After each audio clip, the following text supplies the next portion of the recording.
જય સ્વામિનારાયણ. બ્રહ્મ સ્વરૂપ પ્રમુખ સ્વામી મહારાજ જીવન ચરિત્ર ભાગ 12. આજનું વાંચન. જે સેવા કરે એ મોટા. સારંગપુરથી હેલિકોપ્ટર દ્વારા ઉડેલા સ્વામીશ્રી સુરત પધારતા જ અહીંના વિશાળ સત્સંગ સાગરમાં જબ્બર ભરતી ચડી આવી. તેથી હવાઈ યાનમાંથી ઉતરેલા સ્વામીશ્રી ગોલ્ફ કાર્ટ દ્વારા મંદિરે જવા નીકળ્યા ત્યારે વૈશાખનો સૂર્ય માથે તપતો હોવા છતાં હજારો હરિભક્તો સ્વયં તડકાને જ તડકે સૂકવવા મૂકી દીધો હોય તેમ રસ્તાની બેય કોરે ભીડ જમાવી દર્શન માટે દોડવા લાગ્યા. સૌનો આ પ્રેમ ઝીલતા સ્વામીશ્રી મંદિરે પધાર્યા ત્યારે ઠાકોરજીએ નૂતન ચક્ષુ ધારણ કર્યા હોવાથી તેઓની આરતી ઉતારી સ્વામીશ્રીએ પુનઃ દૈવત સિંચ્યું. તે પછી તેઓ નીલકંઠ વર્ણિના અભિષેકનો લાભ લઈ ઉતારે પહોંચ્યા ત્યારે અત્રે આજની રાત્રે સુરતના વિકસતા સત્સંગની વાત ફૂટી નીકળી. તેના અનુસંધાનમાં મુનિવંદનદાસ સ્વામીએ કહ્યું, હવે તો સભા ક્યાં કરવી એ પ્રશ્ન થઈ પડ્યો છે. આ સમસ્યા હલ કરવા પ્રભુચરણદાસ સ્વામીએ વિનંતી કરી કે સ્વામી, અહીં તો મોટા મોટા ઉદ્યોગપતિઓ બહુ છે, એવા તરફ આપ દ્રષ્ટિ કરો તો ચિંતા જ ન રહે. જે હરિભક્તો સેવા લખાવે છે એ મોટા જ છે.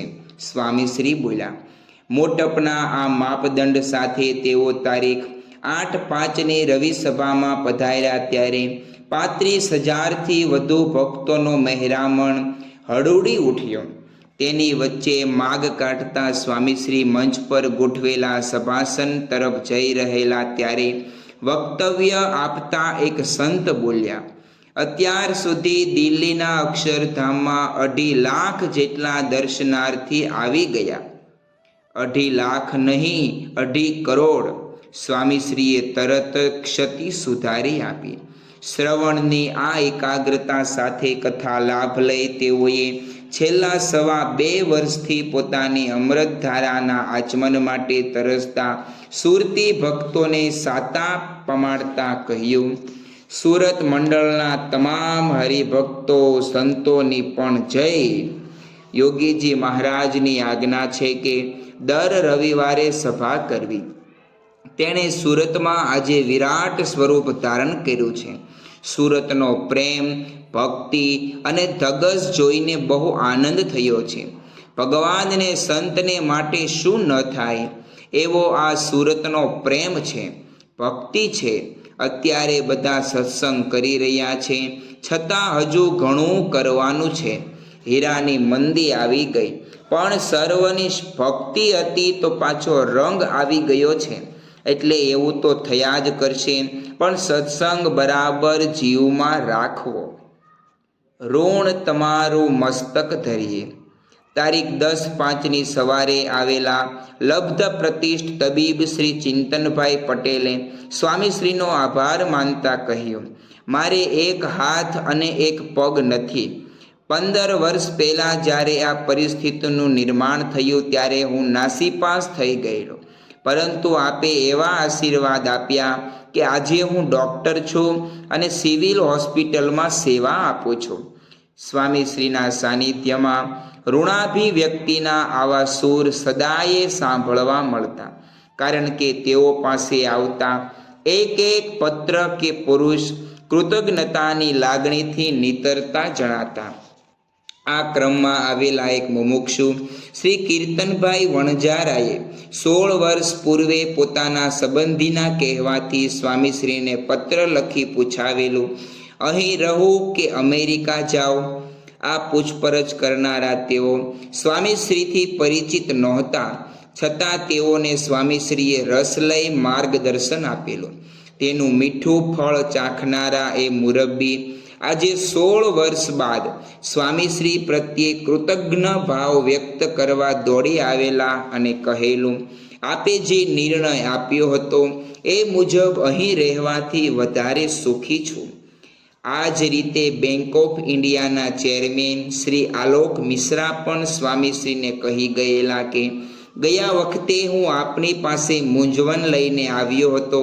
એ વખતે આપે આપેલા આશીર્વાદ પછી હવે ગાડો લાઈન પર છે. આભાર અને અભિનંદનની આવી સરિતા સ્વામીશ્રીના ચરણે નિરંતર વહેતી રહેતી. તે શાંતિ દૂત તથા શાંતિદાતા તરીકે તેઓની તસવીર ઉજાગર કરતી જતી. જરૂરિયાતમંદને દવા દાણા કે પહેરણ રહેઠાણ પૂરા પાડનારાને સમાજ નવાજે છે. શિયાળામાં ધાબળા ઓઢાડનારાને બિરદાવવામાં આવે છે. શાળા શુલ્ક કે પુસ્તક પાના ભેટ ધરનારાને પણ વધાવાય છે. પરંતુ સ્વામીશ્રી તો તેથી એ મુઠ્ઠી ઉંચેરા સાબિત થયેલા, કારણ કે તેઓ આ બધી જ સહાય કરવાની સાથે અનેકના હૈયા પણ હળવા કરતા. સ્વામીશ્રીની આ ઉપકાર વર્ષાને સમાજ સી રીતે વિસરશે? ભૂલ્યા દેહ તણુ ભાન.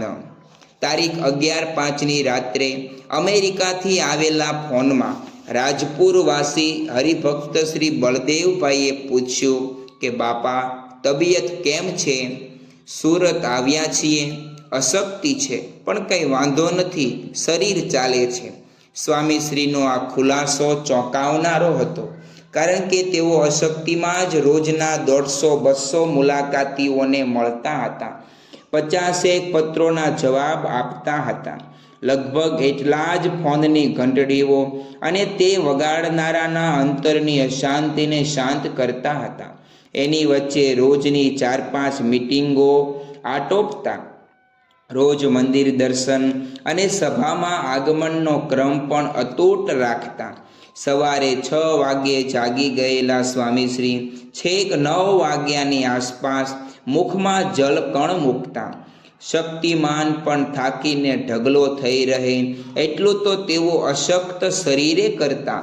યુવાનીએ લોથ વળી જાય એટલું તો સ્વામીશ્રી 90માં વર્ષે કરતા.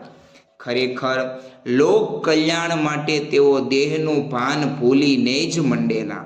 આ શૈલી તેઓની ભક્તિમાં પણ જોવા મળતી. તેથી જ તારીખ 14/5ની સવારે મંદિરમાં દર્શને પધારેલા તેઓએ વ્હીલચેરમાંથી ઊભા થઈ ઠાકોરજીના દર્શન કરવાની ઈચ્છા જણાવી. તેઓ 2-1 મહિના પૂર્વે અટલાદરામાં બનેલા પ્રસંગ પછી હાથ તથા કમરમાં અનુભવાતા દુખાવાને કારણે તબીબોની સૂચના મુજબ ખુરશીમાં બેઠા બેઠા જ દર્શન કરતા. પરંતુ 2 મહિનાના ઉપચારથી હવે સ્વાસ્થ્યમાં સુધારો જણાતા તેઓએ આજથી પૂર્વવત ઊભા થઈને દર્શનનો ક્રમ ચાલુ કરી દીધેલો. શ્રીજી મહારાજ વિશે રહેલો સ્વામીશ્રીનો દાસભાવ કોઈ કલ્પનાના ઘોડા દોડાવીને થાકી જાય તોય પકડમાં આવે એમ નથી. બધી બાબતમાં સંપ રાખજો. તારીખ 14/5ના રોજ આવેલી એકાદશીએ હરિભક્તોની વિનંતીને વશ થઈ સ્વામીશ્રીએ સુરતના સંતોને ફરાળી આહાર ગ્રહણ કરવાની છૂટ આપી. તેનો લાભ સાકરી, તિથલ અને નવસારીના મંદિરેથી અત્રે આવેલા સંતોને મળી ગયો. પરંતુ તેઓએ પોતાના મંદિરમાં રોકાયેલા સંતોની ચિંતા કરતા સ્વામીશ્રીને અરજ કરી કે એ સંતોને આ ફરાળ જમવાની આજ્ઞા કરો. આ પ્રસ્તાવનો ટેકો ધરતા કોક બોલ્યું, દક્ષિણ ગુજરાત તો એક જ કહેવાય ને. આ સાંભળી દયાળુ સ્વામીશ્રીએ સારું ત્યારે બધાને કહી દેજો એમ જણાવી ઉમેર્યું, આવો ને આવો સંપ બધી બાબતમાં રાખજો, ખાલી જમવામાં જ નહીં. સંપ તો સ્વામીશ્રીની મનપસંદ વાનગી, તેથી તેને તેઓએ આજના ભાથામાં બંધાવી દીધી. સચોટ, સંક્ષિપ્ત અને સમયસરનો સંદેશ પીરસી દેવામાં તો તેઓ ખૂબ જ કુશળ હતા. તે કુશળતા સાથે આ અરસામાં ભૂમિ ભ્રમણનો વ્યાયામ કરતા સ્વામીશ્રી નિશ્ચિત પગલાંના 6 રાઉન્ડ પૂરા થયા બાદ વિશ્રામ માટે ખુરશી પર બિરાજતા. તે મુજબ તેઓ આજની સાંજે પણ બેઠા ત્યારે યોગી ચરણદાસ સ્વામીની ગણના અનુસાર હજી 5 જ રાઉન્ડ થયેલા. પરંતુ સ્વામીશ્રીના મતે 6 રાઉન્ડ થઈ ચૂકેલા. આ મતાંતર ઊભો થતાં પેલા સંત બોલ્યા, આપણી ભૂલ એ થઈ કે ગણતરી બરાબર ન કરી. પરંતુ આ સાંભળી સ્વામીશ્રીએ કહ્યું, કદાચ ગણવામાં મારી ભૂલ થઈ હશે. કેવી રુજુતા! સદા દિશે સ્વભાવ જે સારો, એ સ્વામીશ્રીની કાયમી ઓળખ. કરો ભક્તની ઈચ્છા સમાન. તારીખ 15/5ની સવારે મંદિરમાં દર્શન માટે જઈ રહેલા સ્વામીશ્રી પૂજારીના ભંડકિયા પાસે પહોંચ્યા ત્યારે ત્યાં સ્થાનિક છાત્રાલયના પૂર્વ વિદ્યાર્થીઓ બેઠા હતા. તેમાંના એકનો ઉત્સાહ ઉછળી આવતા એ છાત્રે કહ્યું, બાપા, કેટલાય વખતથી આપનું લટકું જોયું નથી. આ સાંભળતા સ્વામીશ્રીએ હાથ ઊંચો કરી એવું જોરદાર લટકું કર્યું કે તે પટોળે પડેલી ભાતની જેમ સૌના ચિત્તમાં ચોંટી ગયું. આ રીતે ભક્તોના એક એક મનોરથ સુફળ કરતા તેઓ આગળ વધ્યા. ત્યાં જ આજના બાળદિન નિમિત્તે તેઓને રીઝવવા મુંડન કરાવી બેઠેલા 300થી વધુ બાળકો નજરે ચડ્યા.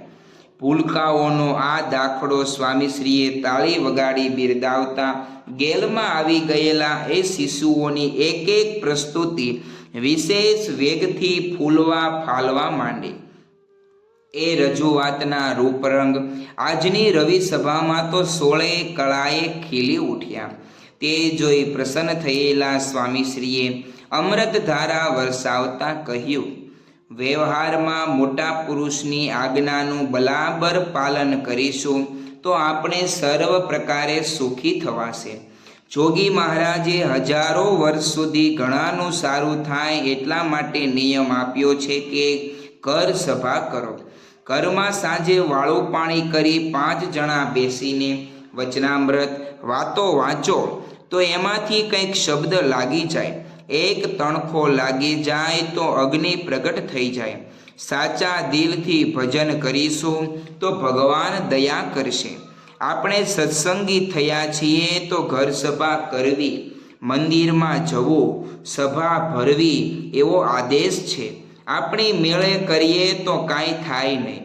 પણ મોટા પુરુષ જોગી મહારાજનું વચન પર્વતપ્રાય છે, એ નકામું જતું નથી. મોટાને પણ દુર્લભ એવો આ સત્સંગ છે. આપણે એના થકી સુખી થવાના છીએ એ નક્કી છે. આ આશીર્વર્ષા કરી ઉતારે પધારેલા સ્વામીશ્રી અહીં તારીખ 16/5ની સાંજે એક બેઠક યોજી બિરાજ્યા.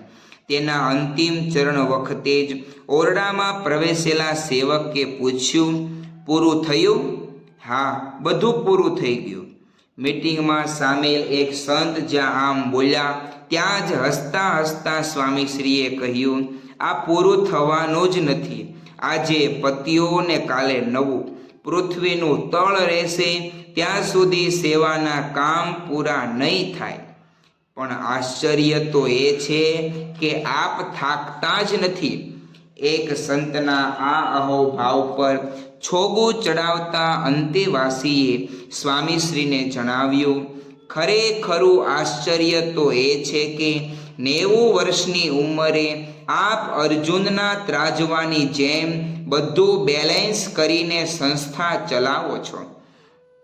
આ વિગતમાં સંમતિ પુરાવતા બ્રહ્મવિહારીદાસ સ્વામી બોલ્યા, હા બાપા, જ્યારે 28 વર્ષની ઉંમરે શાસ્ત્રીજી મહારાજે આપણે પ્રમુખ બનાવ્યા ત્યારે સૌ પૂછતા કે આ આટલી યુવાન વયે સંસ્થા કેવી રીતે ચલાવશે?